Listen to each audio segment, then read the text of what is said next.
बीज हम बो देते हैं और भूल जाते हैं। बीज बो करके हम भूल जाते हैं, और जब फसल आती है या फल आता है तो उस समय हमें ही ध्यान नहीं रहता है कि ये तो हमने ही बीज बोया था, और जब बोया था तो फल कोई दूसरा चखेगा क्या? नहीं, इसमें ऐसा नहीं है। बाहर में तो हो सकता है कि हम बीज बो दें और फल कोई दूसरा ले जाए, फसल हमने तैयार की है कोई और ले जाए, लेकिन कर्म सिद्धांत में ऐसा नहीं है कि कोई और ले जाएगा। नहीं, फल हमें ही चखना पड़ेगा और वो फल हमारा ही होगा। लेकिन अब कृष्ण ही इस फल पर, जब फल आता है तब हम दुखी होते हैं, और फल क्यों आया इस पर हमारा कोई विचार नहीं है। यही अपना विचार अभी चल रहा है। और वो व्यक्ति छाया में खड़ा है, याद है ना? बोल मत जाना। बहुत देर हो गई इसको खड़े खड़े, बेचारा थक गया होगा, कल से खड़ा है। लेकिन छाया में है, बैठ भी सकता है आराम से, लेकिन फिर भी वो दुखी है क्योंकि वो आराम से बैठ नहीं पा रहा है। इसलिए तो बेचारा बोला कि थक गया होगा,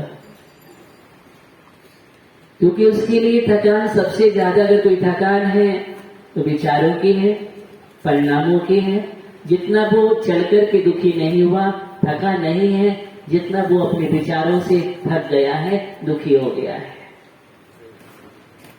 और हमारे जीवन में भी बहुत सारी ऐसी ही मानसिकताएं उत्पन्न हो जाती हैं। जितना हम शारीरिक नहीं थकते हैं उतना हम मानसिक थक जाते हैं। और कभी कभी हम बैठे बैठे भी थक जाते हैं। क्यों? क्योंकि हमारी भावों की परिणति जो है, विचारों की परिणति जो है, पता नहीं बैठे बैठे थकान उत्पन्न कर देती है, और हम सोच करके बहुत सारा सोच बैठते हैं और उस सोच में चले जाते हैं और दुखी होने लगते। कभी कभी तो ये बेचारा सोच सोच करके आंसू बहाने लगता है, और कभी कभी माथा भारी हो जाता है, कभी मानसिकता में डूब जाता है, चिंताग्रस्त हो जाता है। पूछे भैया बात क्या है? ये कुछ नहीं, वो बात मुझे याद आ गई इसलिए मैं दुखी हो गया हूं। वो बात मुझे याद आ गई। और कभी कभी ऐसे भी याद आ जाते हैं, ऐसा होगा कि नहीं होगा, मैं सोच रहा था फिर डूब गया, ये नहीं होगा, इसलिए हम दुखी होने लगते हैं बिना पुरुषार्थ के ही। बिना पुरुषार्थ के भी हम दुखी होने लगते हैं। पुरुषार्थ नहीं करेंगे लेकिन चिंताग्रस्त हो जाते हैं। और कई बार तो हमें अपने जीवन में पहले ही असफलताएं दिखने लगती हैं, बिना पुरुषार्थ के असफल भी हो जाते हैं हम बैठे बैठे। हाँ, बैठे बैठे असफल हो जाते हैं। उसने कुछ नहीं किया भैया, बोलो बस मैं हार गया। ओहो, ये बैठे बैठे हार जाना एक आपोत लेस है, मैं बतला रहा हूं। ये कायर परिणति है। कौन सी है? ये कायर परिणति है। बैठे बैठे ही हम नेगेटिव ऊर्जा का संग्रह कर लेते हैं अपने जीवन में, बैठे बैठे। और बहुत सारे हम ऊर्जा संग्रहित कर लेते हैं, वो नेगेटिव रहती है और दुखी होने लगते हैं। और ये बात सही है, जितना तुम नेगेटिव भरोगे ना उतना दुखी हो जाओगे, दुखी हो जाओगे। और फिर तुम्हारे लिए सफलता नहीं मिलेगी, मिलने वाली भी सफलता तुम्हारे हाथ नहीं लगेगी, क्योंकि तुमने पहले ही सोच लिया किसी भी चीज में हम पहला विचार, पहला कदम कभी भी नेगेटिव नहीं होना चाहिए। ऐसा होगा ही नहीं मेरे काम से।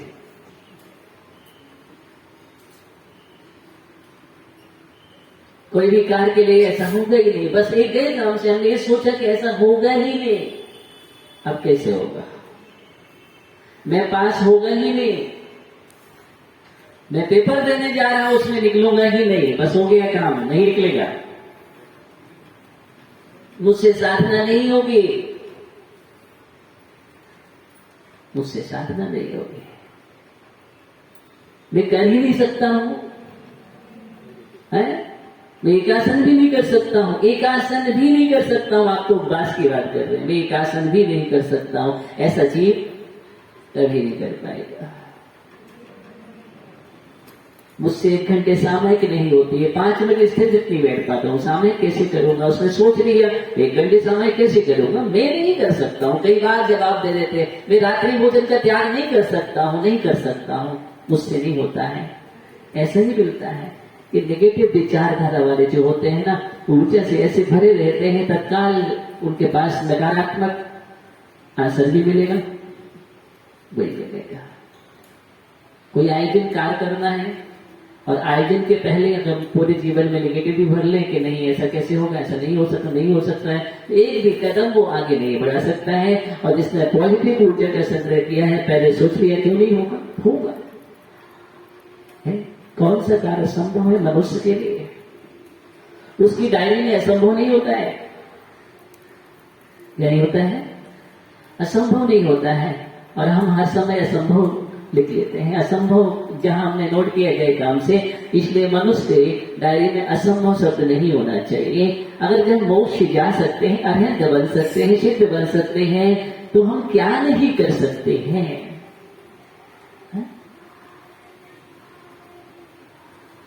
क्या नहीं कर सकते?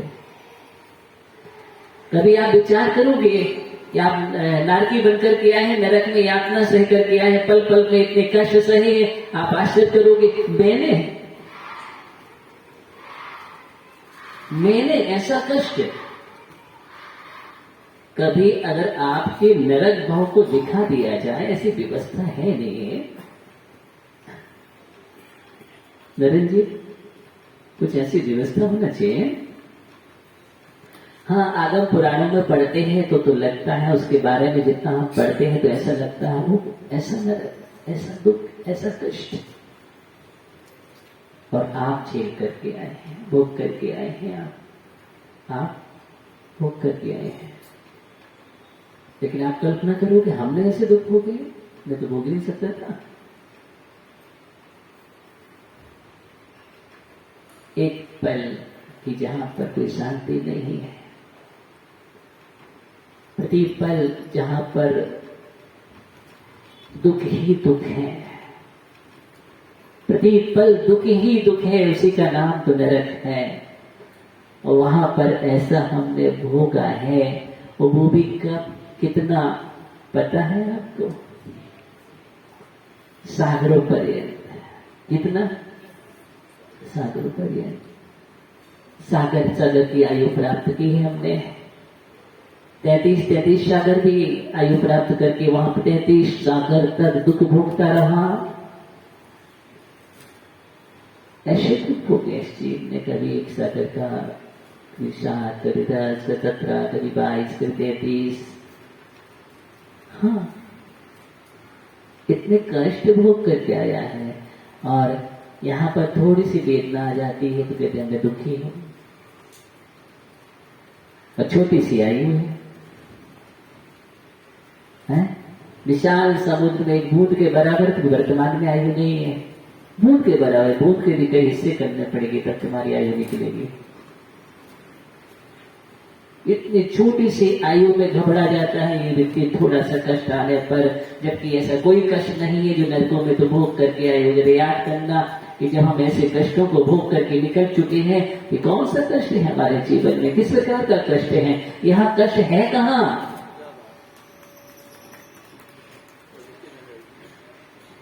नहीं है। देखो कौन सा कष्ट है, आपसे पूछो। इतने अच्छे से आप लोग बैठे हो, ऐसा वहां बैठने मिला है? वहां पर ऐसी कोई व्यवस्था नहीं की थी सुरेंद्र भैया जी। वहां पर ऐसी कोई व्यवस्था नहीं थी, वहां पर कोई ऐसा पंडाल लगा हो अथवा ऐसा बैठने की व्यवस्था की गई हो, ऊपर चक्रव्यूह चल रहा हो, ऐसा कोई भी नहीं था व्यवस्था, कुछ भी नहीं था। यहाँ पर तो हम थोड़ा सा हमें गर्मी लगती है तो हम तत्काल पंखा चला लेते हैं, ज्यादा एसी में पहुंच जाते हैं, लेकिन वहां कुछ नहीं था, एसी देसी कुछ भी नहीं था। वहां तो अगर आपको शीत वेदना सहना है तो सहना ही है। ऐसी शीत वेदना आप पढ़ते हो छठाला में, बहुत अच्छी तरह से याद होगा, याद करो ना। है मेरू समान, याद है ना ये पंक्ति, याद किया करो। फिर याद है तो उसको याद किया करो, सिर्फ पंक्ति याद नहीं करना है। मैं ये बात बतला रहा हूं, जब मुझे कोई ऐसा आ जाए, ऐसा का वेदनी कर्म आ जाएगा, तो उस समय इस पंक्ति को याद करो कि मैंने वो ऐसे शीत में रहा हूं और ऐसे उष्ण में भी रहा हूं, 84 लाख बिलों में उष्ण बिल और शीत बिल में रह करके आया हूं, बिलों में रह करके आया हूं। और उन बिलों में कैसे कैसा स्थान है, अब तो आप अपनी महल और कोठी देखेंगे ना तो विचार करेंगे, अब तो सुंदर व्यवस्था है। और बिल के बारे में पढ़ोगे, बिल कैसे होते हैं, पढ़ो ना, बिल कैसे होते हैं। लोग सार्वजनिक ग्रंथों में, हरिवंश पुराण आदि में पढ़ना आया है, पढ़ना चाहिए। बिल बिल बिल बिल तो बिल ही है। क्या है, जब बिल शब्द है तो बिल ही है। विवश होते हैं, अंधकार युक्त होते हैं और ऐसे ऐसे दुर्गंधित, जिनकी कल्पना नहीं कर सकते आप, ऐसे स्थानों पर ही निवास करके आया है। कहां कहां तो निवास किया है तुमने। कर्म के दुखों को देखो तो कहां 9 महीने रह करके आए, वही देख लो। उससे बड़ा नरक होगा क्या? उससे बड़ा नरक नहीं होगा जहां 9 महीने तो निवास करके आया है।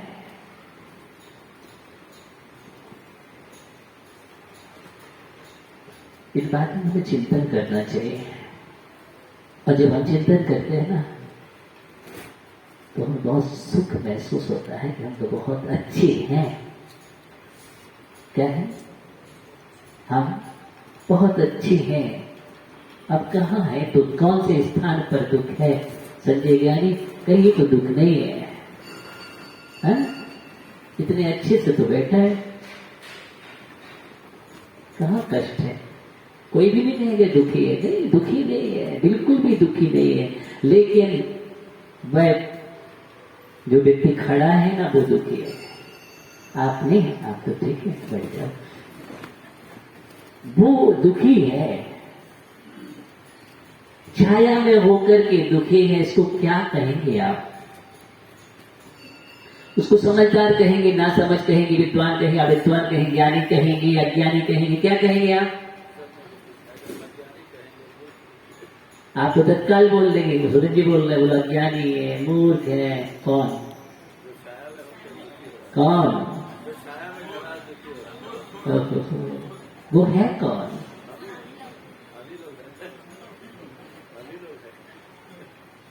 कोई और थोड़ी है।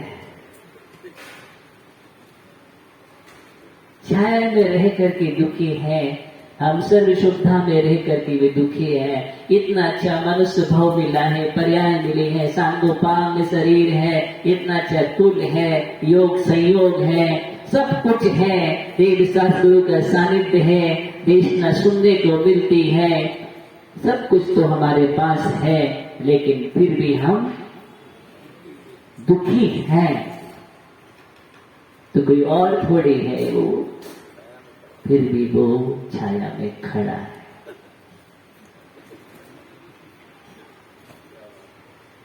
लेकिन छाया का सुख नहीं है। अब बदलाव, छाया सुख देती है क्या?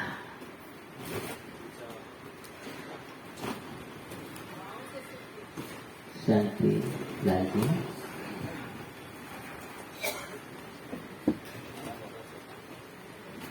छाया सुख देती है क्या? ये हमें विचार करना है। छाया न सुख देती है, न दुख देती है, लेकिन सुख दुख अगर है तो हमारे परिणति में है, हमारे परिणामों में है, हमारे विचारों में है। हम वहां पर सुखी भी हो सकते हैं और वहीं पर दुखी भी हो सकते हैं।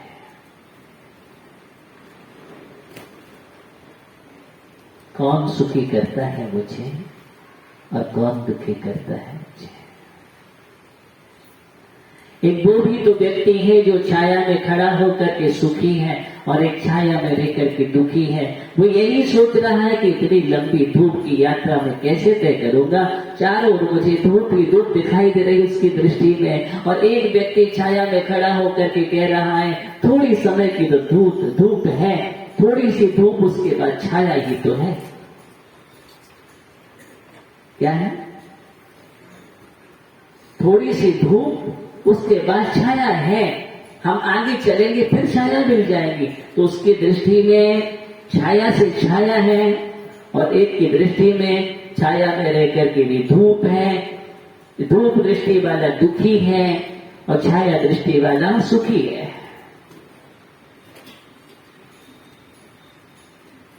मुझे सारा सब कुछ भी है, हम जितना है उसमें भी सुखी हो सकते हैं जितना मेरे पास है, लेकिन जितना मेरे पास है उसमें सुखी हम कहाँ होते हैं? हम तो जो नहीं है उसमें दुखी होते हैं, दुखी हो जाते हैं। जबकि आचार्य कह रहे हैं नहीं, संतोष परम धन है। क्या है? और हम सामान्य भाषा में बोल देते हैं जो संतोषी प्राणी होता है वो सदा सुखी होता है। कैसा होता है? सदा सुखी होता है, दुखी असंतोषी होता है।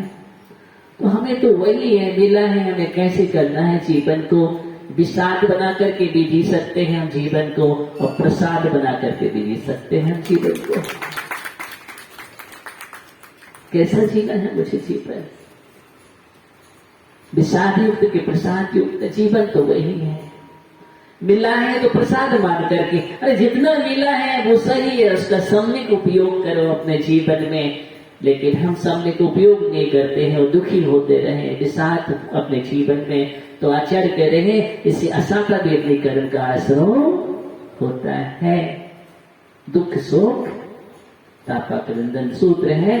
तो दुख शोक हम ही तो करते हैं, आगे नहीं बढ़ पाते। दुख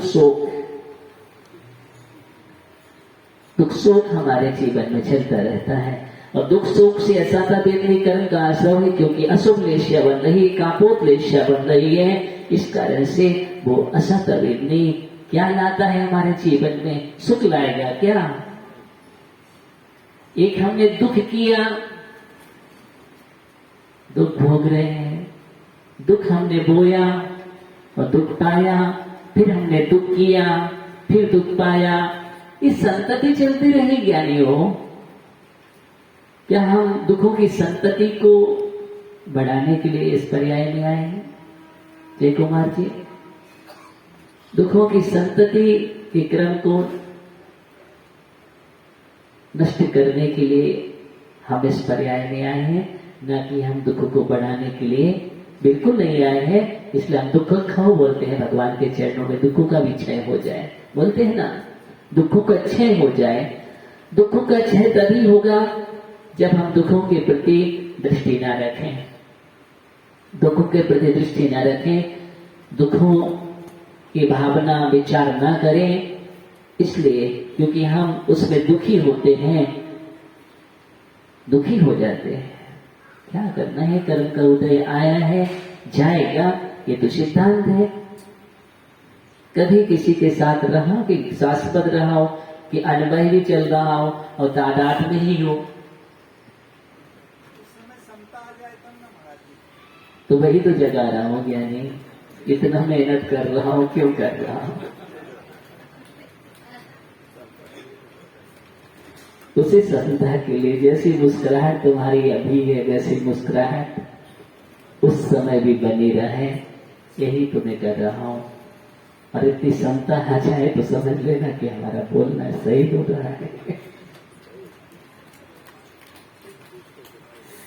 बहुत बैठे। तो ये सारे चीज जो है हमें देखिए, चिंतन करने से समता तो आती है, तो 100% सही है। अगर हम तत्व ज्ञान का प्रयोग नहीं करते हैं वो बात अलग है, क्योंकि तो प्रैक्टिकल अनुभव है कि जीवन में समता तो आती है। दुख आते हैं, कष्ट आते हैं, लेकिन कष्टों के बीच में हमें समता कैसे रखना है, उस तत्व ज्ञान का प्रयोग करना पड़ेगा। वर्तमान योग ग्रंथों का हमें स्मरण करना पड़ेगा। क्या करना पड़ेगा? वर्तमान योग का स्मरण करेंगे। कर्म विपाक करना योग का भी कर सकते हैं। कर्मबंध विपाक ये सब है, विपाक है और विपाकोनुभवा सूत्र है। विपाकोनुभवा और अनुभवा का मतलब क्या है? अनुभवा है लेकिन तुम अनुभवा मत करो।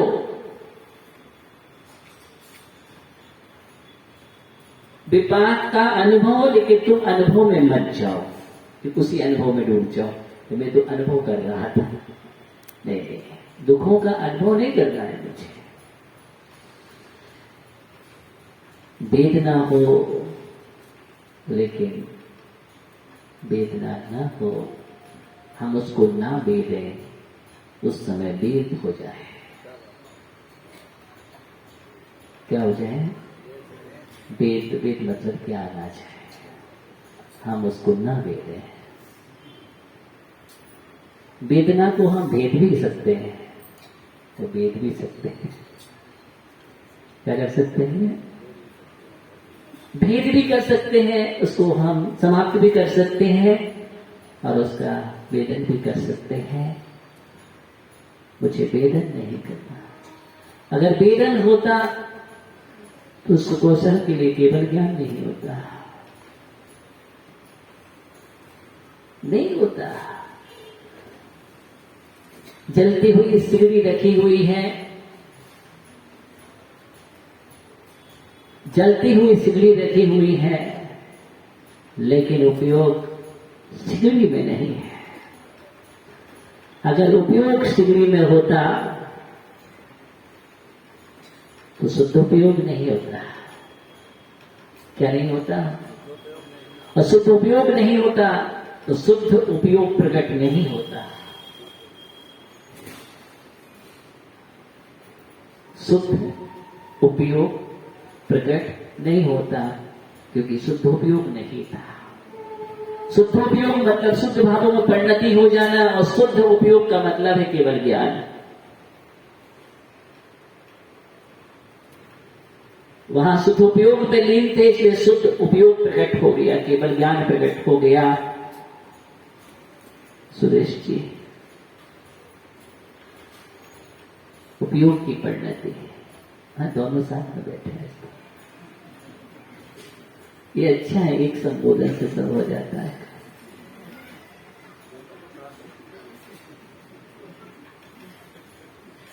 तो शुद्ध है, उपयोग प्रकट हो जाता है। सिगड़ी में नहीं गए वो, इसलिए कोई दुख नहीं हुआ, और हम सिगड़ी में चले जाते हैं इसलिए बिगड़ी हो जाती है। हाँ, जीवन में यही तो बिगाड़ हो जाता है, हमारी सारी परिणति बिगड़ जाती है। ये है ना, आप देखिए उपयोग की दशा है, आपकी अच्छी तरह से जानती है उपयोग की क्या दशा होती है। आप जब रसोई में काम करते हो ना, तो बहुत सारा काम करते करते आपको कुछ लग भी जाता है, चोट भी लग जाती है, कभी कभी जल भी जाता है, कुछ भी हो जाता है थोड़ा बहुत, लेकिन उस समय आप कार्य करते रहते हैं। एक धुन रहती है। क्या रहती है? एक धुन रहती है। आपका उपयोग उसमें है, कार्य करने में उपयोग वहां नहीं है। और जब कार्य कर चुकते हैं ना, तैयार हो जाता है ना, उसके बाद जब बैठते हो ना, उस समय जब देखते हो उस समय क्या होता है?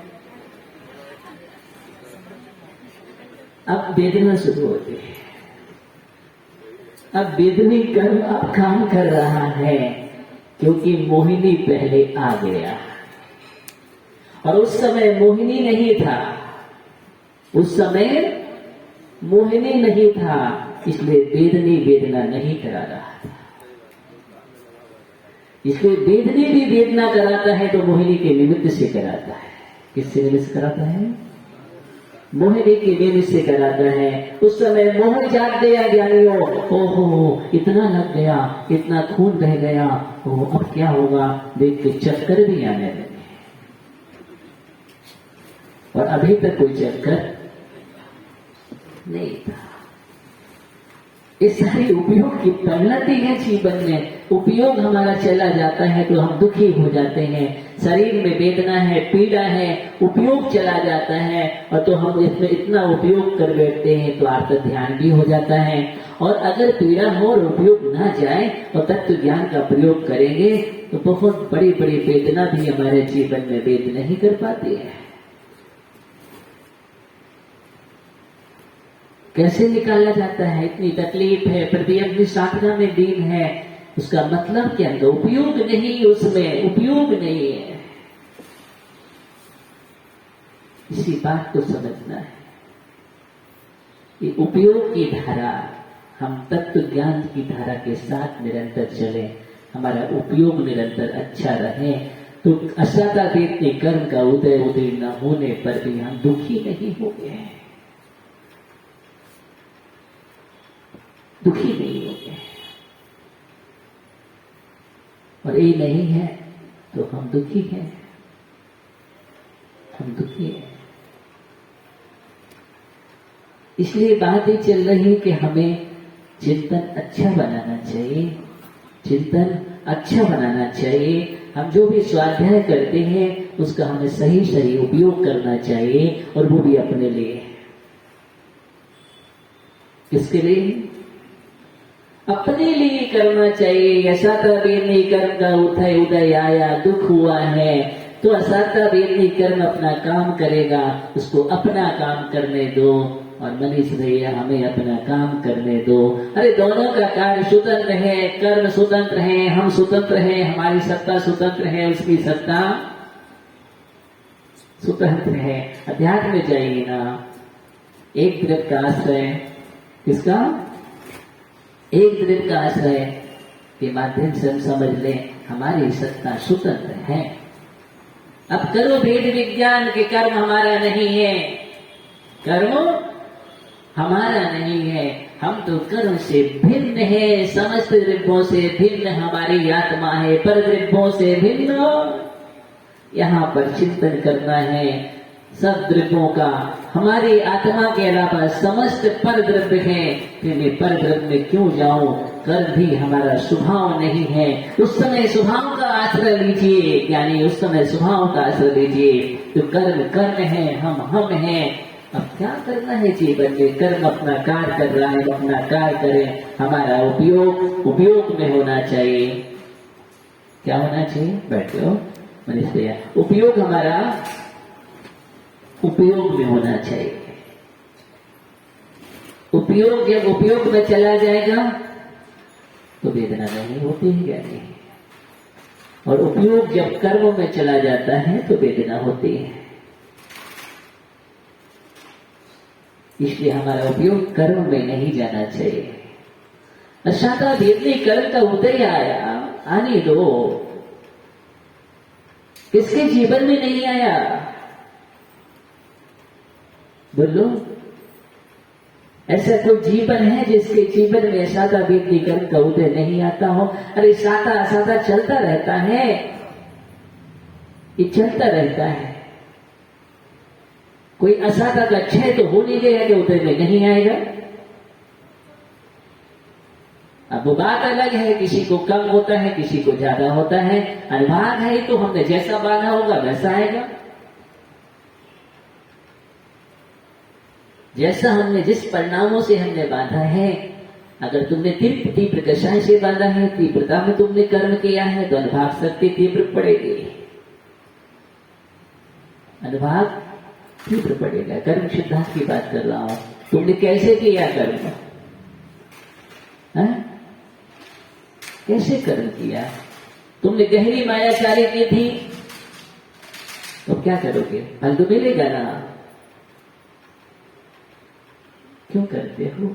उसी कारण पर तो जाना है, मुझे विचार करना है कि हम बहुत गहरी मायाचारी में रहेंगे। अब तिरंज बन गए तो क्या करें? तुमने गहरी मायाचारी क्यों की?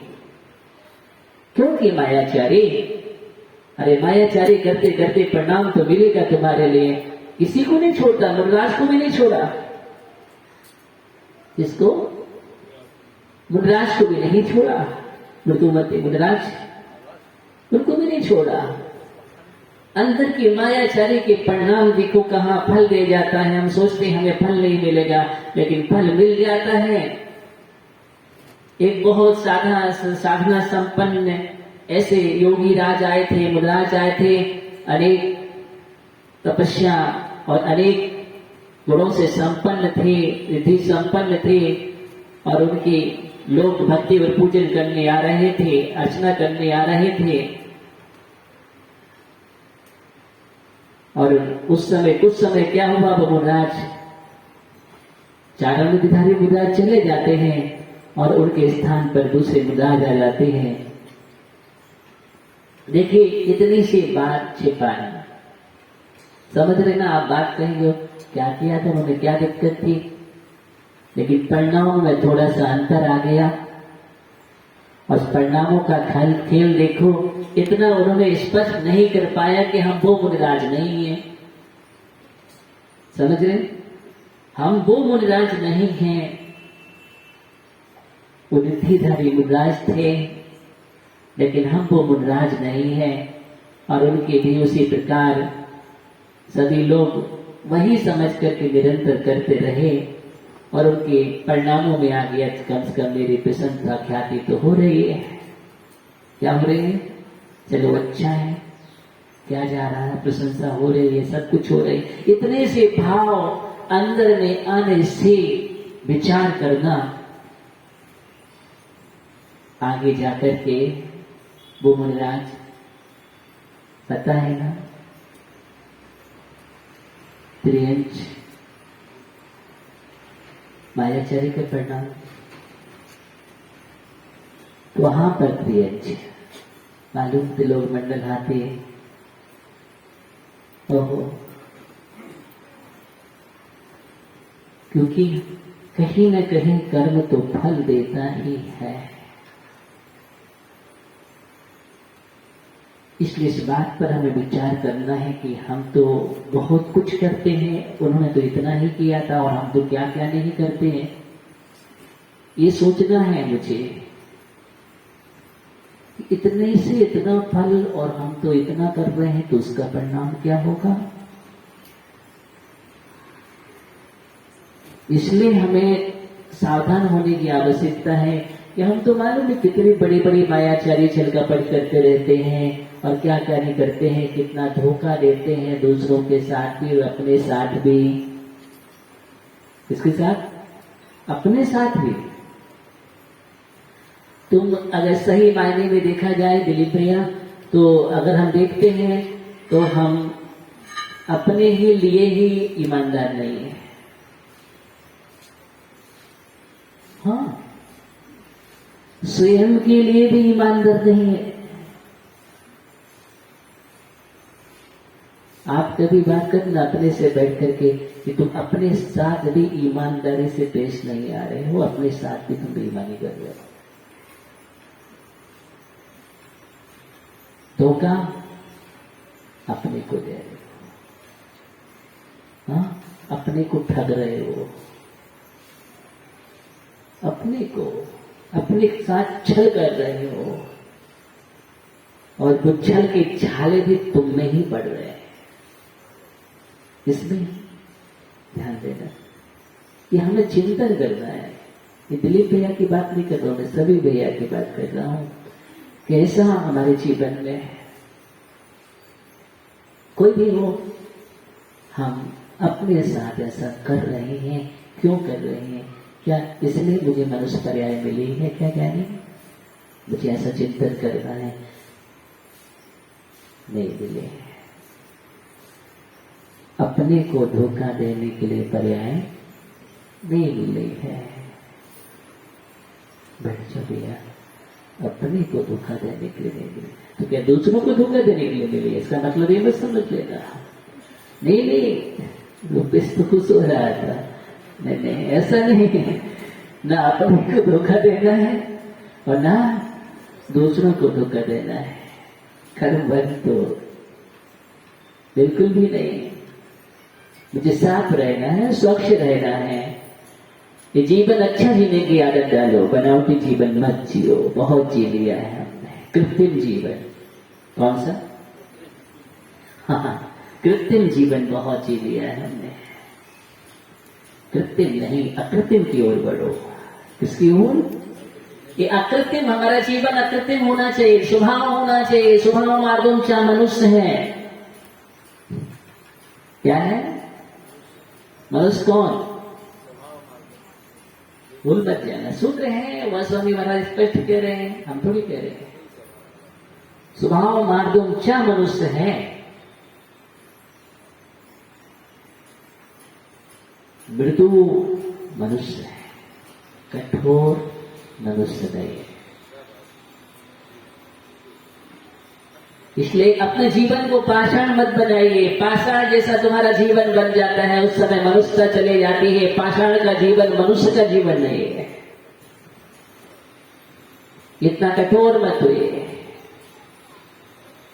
इतना तुम कठोर रहोगे, तुम्हारा बीज बेकार चले गए। उर्वरा भूमि बनाओ, ऊसर भूमि में बीज बो, बंजर भूमि बेकार, कुछ सब बेकार हो जाएगा। इसलिए मुझे बंजर भूमि में बीज नहीं बोना है। ये कहां चला जाता है मेरा बीज? अभी तक हम यही प्रयत्न करते हैं। विचार करो। तो बात चल रही है कि हम कम से कम इतना चिंतन करें राज भैया कि जीवन का राज क्या है। जीवन का राज अगर चिंतन करो कि राज तो ये है, वहां बैठना नहीं है, यहां बैठना है।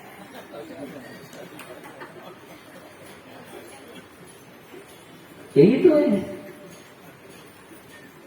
बैठ जाते आगे। हाँ, प्रयास करो, धीरे धीरे आगे बढ़ना है।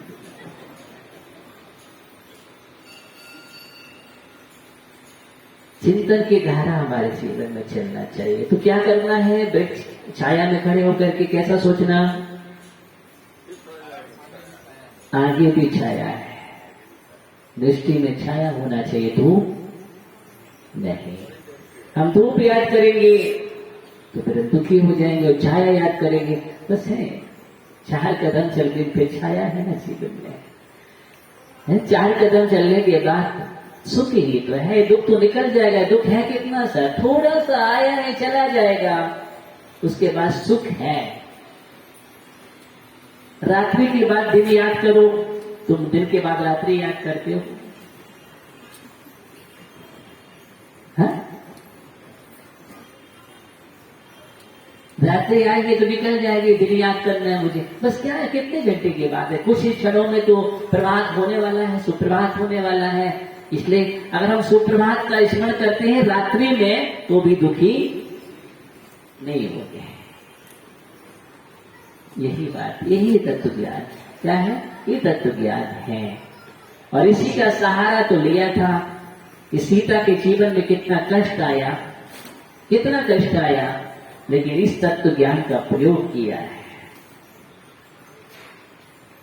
तत्व ज्ञान का जल लेकर के अपने जीवन में चलोगे तो हर जगह शीतलता मिलती रहेगी,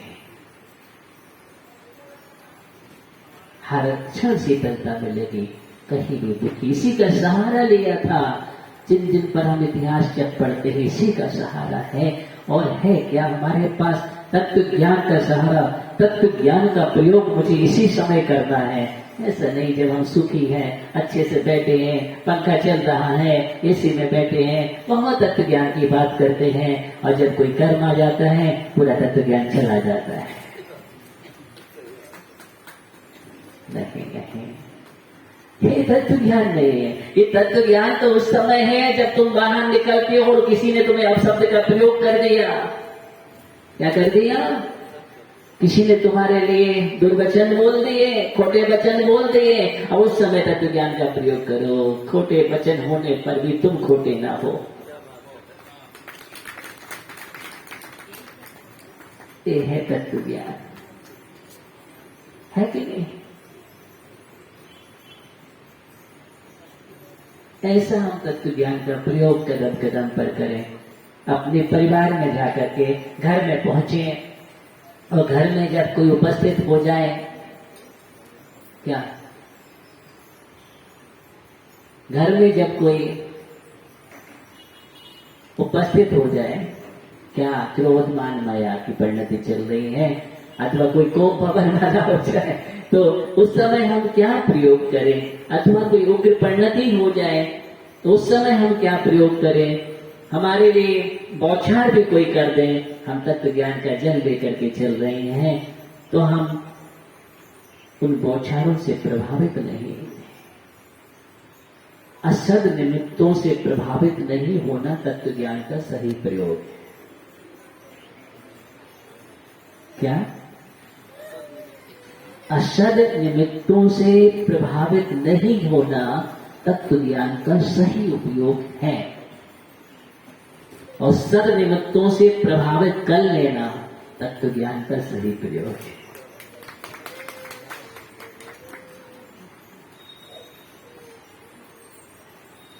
अगर कहीं उग्र परिणति हो रही है तो उस समय में प्रभावित नहीं होगा, बिल्कुल भी प्रभावित नहीं होगा। तत्व ज्ञान चल रहा है, कितना भी तुम बरसो, कुछ भी करो, ओले बरसाओ, सोले बरसाओ, ओले सोले सब बरसा दो तुम, लेकिन यहां कुछ नहीं होने वाला, क्योंकि हम तो केंद्र में सुरक्षित हैं।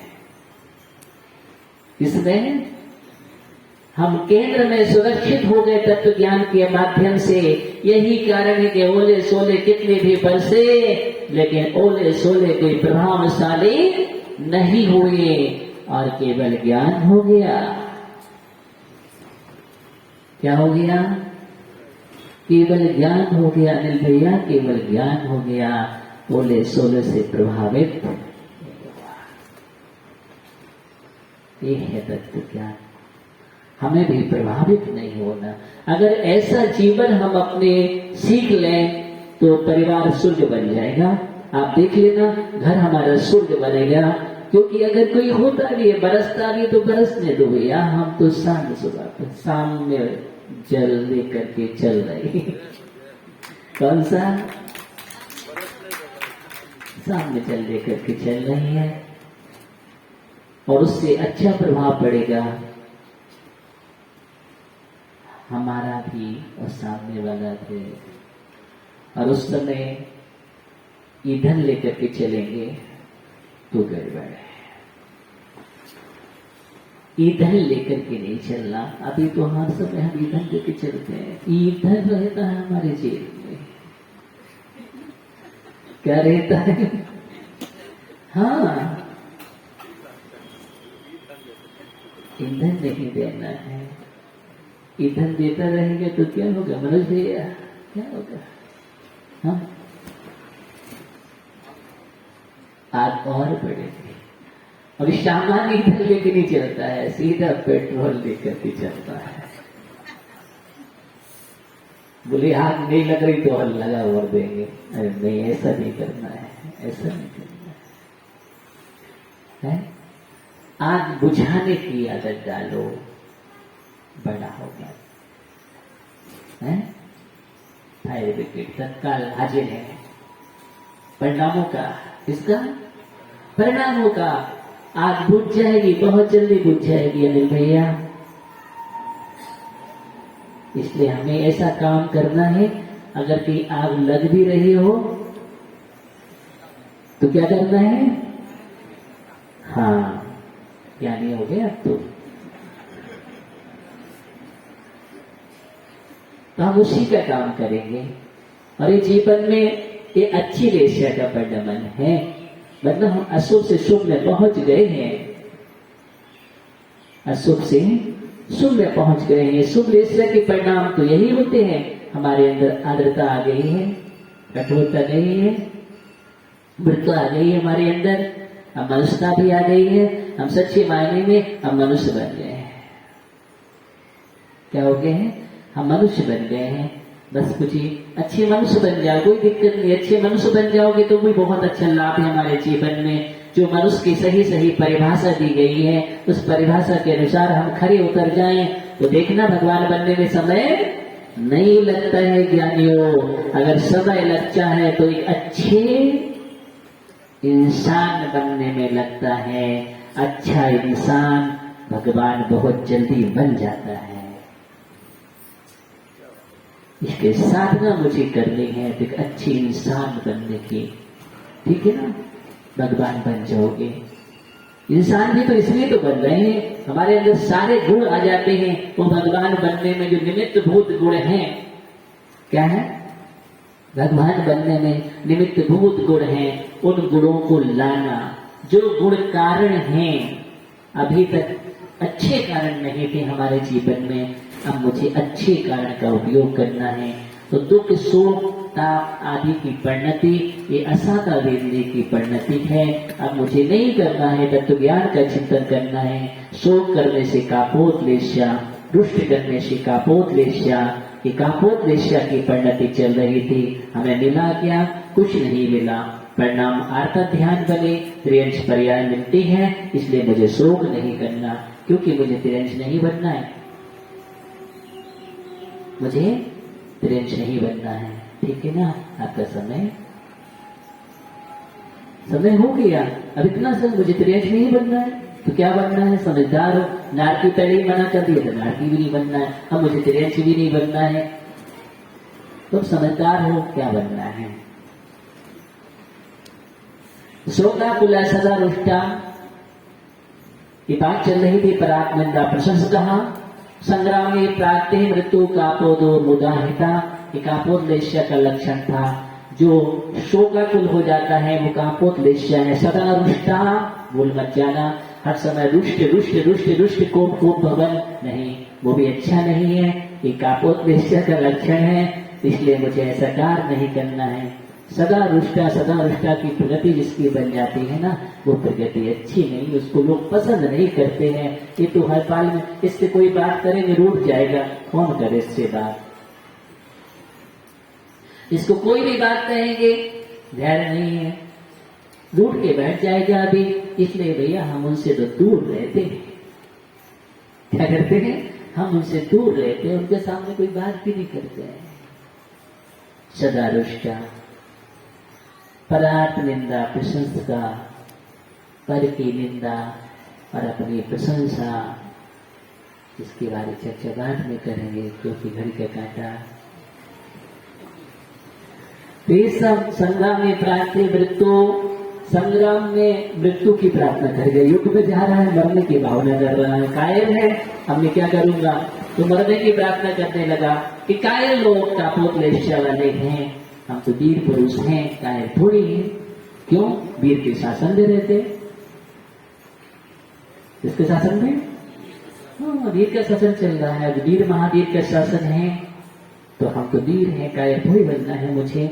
बस ऐसा संकल्प अपने जीवन में कर लो, आपके जीवन में बहुत अच्छा होगा और अच्छी भावना के साथ जीवन अच्छा बनेगा। बस जीवन को अच्छा बनाना है, इसलिए हम छाया में रह करके छाया का अनुभव करें, धूप का अनुभव ना करें। ओम नमः शिवाय।